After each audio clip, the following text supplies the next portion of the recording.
മധ്യസ്ഥ നീക്കങ്ങൾ ശക്തമായി നടക്കുമ്പോഴും 10ാം നാളിലും ഇറാന് നേരെ US വ്യോമാക്രമണം. ഹോം അപ്ലയൻസസും കിച്ചൺ അപ്ലയൻസസും ഒക്കെ വാങ്ങുമ്പോൾ ചെറിയ തവണകളായി തിരിച്ചടയ്ക്കാനുള്ള EMI സ്കീമുകൾ മൈജി ഫ്യൂച്ചറിലുണ്ടല്ലോ. എക്സ്പീരിയൻസ് ചെയ്യാം നെക്സ്റ്റ് ലെവൽ ഷോപ്പിംഗ് മൈജി ഫ്യൂച്ചറിൽ. പ്രത്യാക്രമണവുമായി ഇറാനും രംഗത്തെത്തിയതോടെ പശ്ചിമേഷ്യ കത്തിയെരിയുകയാണ്.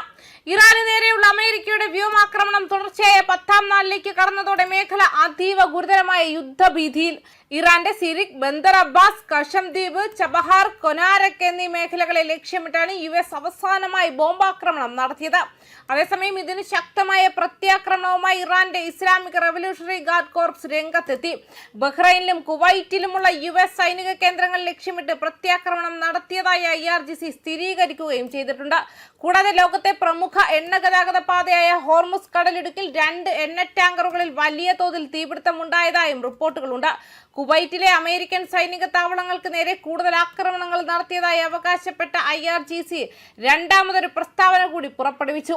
കുവൈറ്റിലെ അഹമ്മദ് അൽ ജബർ വ്യോമസേനാ താവളത്തിലുള്ള US-ന്റെ മുൻകൂട്ടി മുന്നറിയിപ്പ് നൽകുന്ന റഡാർ, മിസൈൽ പ്രതിരോധ റഡാർ സംവിധാനം, പേട്രിയറ്റ് പ്രതിരോധ സംവിധാനം, air defence satellite communication system എന്നിവ തകർത്തതായും ഇറാനിയൻ വാർത്താ ഏജൻസിയായ തസ്നിം റിപ്പോർട്ട് ചെയ്തിരുന്നു. വരും ദിവസങ്ങളിൽ കൂടുതൽ മിസൈൽ ഡ്രോൺ ആക്രമണങ്ങൾ നടത്തുന്നതിന് മുന്നോടിയായി മേഖലയിലെ റഡാർ നിരീക്ഷണങ്ങൾ നിർവീര്യമാക്കാനാണ് ഈ ഘട്ടത്തിൽ ശ്രമിച്ചതെന്ന് ഇറാൻ വ്യക്തമാക്കുന്നു.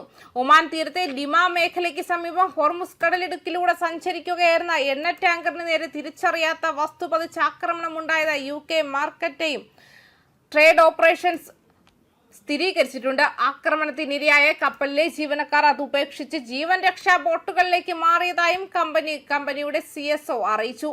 സുരക്ഷിതമല്ലാത്ത തെക്കൻ പാതയിലൂടെ സഞ്ചരിക്കാൻ ശ്രമിച്ച 2 എണ്ണ ടാങ്കറുകളിൽ വലിയ സ്ഫോടനത്തെ തുടർന്ന് വൻ തീപിടുത്തമുണ്ടായതായും IRGC അറിയിച്ചതിന് തൊട്ടു പിന്നാലെയാണ് കപ്പൽ ഉപേക്ഷിച്ച വാർത്ത പുറത്തു വന്നത്. മേഖലയിലെ യുദ്ധ സാഹചര്യം കണക്കിലെടുത്ത് ലോകമെമ്പാടുമുള്ള US പൗരന്മാർക്ക് സ്റ്റേറ്റ് ഡിപ്പാർട്ട്മെന്റ് ജാഗ്രതാ നിർദ്ദേശം നൽകി.